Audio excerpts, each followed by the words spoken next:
Navoiy shahrida yoshlarning ma'naviy olamini boyitish, ijodkor qizlarni yangi avlodini kashf etishga xizmat qiluvchi muhim tadbir.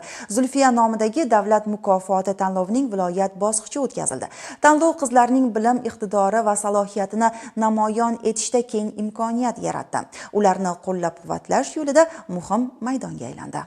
Navoiy shahridagi 22-maktabda Zulfiya nomidagi davlat mukofoti tanlovining viloyat bosqichi ko'tarinki ruhda start oldi. Dastavval so'zga chiqqanlar tanlov nafaqat iqtidorli qizlarni kashf etishda, balki ularni qo'llab-quvvatlash, ijodkor, ilm-fan sohibalari, sportchi va san'atsevar yoshlarni tarbiyalashda muhim o'rin tutishi ta'kidlandi. 25 yil davomida qizlarimiz yo'nalishlar bo'yicha mukofot sohibasiga aylanib kelmoqda. Har bir qizning iste'dodi, qalbidagi ijod uchqunining porlashi, olima, sportchi, shoira yoki san'atkor sifatida o'z o'rnini topishida ushbu tanlovning o'rni beqiyos. Shuningdek, Zulfiya nomidagi davlat mukofotiga 8 ta yo'nalish bo'yicha yutuqlarga erishgan 14 yoshdan 30 yoshgacha bo'lgan qizlar nomzod sifatida ishtirok etishlari mumkin. Zulfiya nomidagi davlat mukofoti uchun mana shunday bir tanlovning yana bir bosqichi bo'lib o'tmoqda. Unda shaxsan o'zim ham adabiyot yo'nalishida ishtirok etib, o'zim haqimda qisqacha ma'lumot beradigan bo'lsam, bugungi kunda o'sha 240 ga yaqin diplom, 46 ta xalqaro sertifikat, 3 ta medal, 3 ta milliy sertifikat va qator nominatsiyalar hamda ko'plab statuetkalar sohibasiman.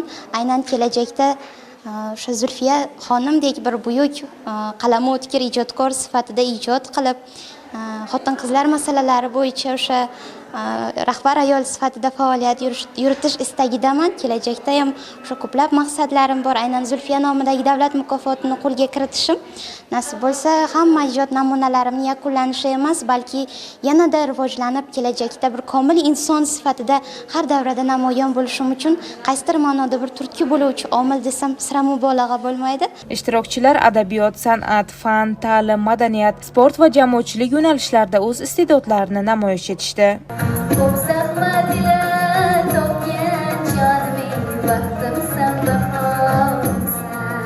San'at yo'nalishining o'zbek xalq cholg'ulari, dutor cholg'u ijrochiligi bo'yicha qatnashdim.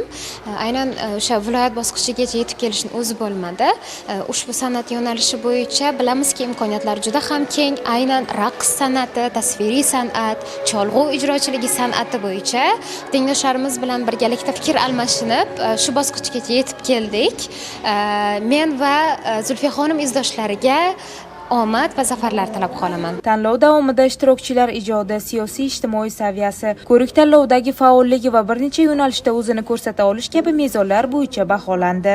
Mana shu viloyat bosqichiga tuman shaharlardan saralab olingan 326 ta qizdan 94 nafari ishtirok etishmoqda. Aynan viloyat komissiyasiga tavsiya etilgan 94 nafar iqtidorli, iste'dodli, har tomonlama namuna bo'lgan, o'zini xulqi, odobi bilan o'sha jamoada va jamiyatda o'zini o'rniga ega bo'lgan salohiyatli, iste'dodli qizlarimiz o'z iqtidorlarini namoyish etishmoqda.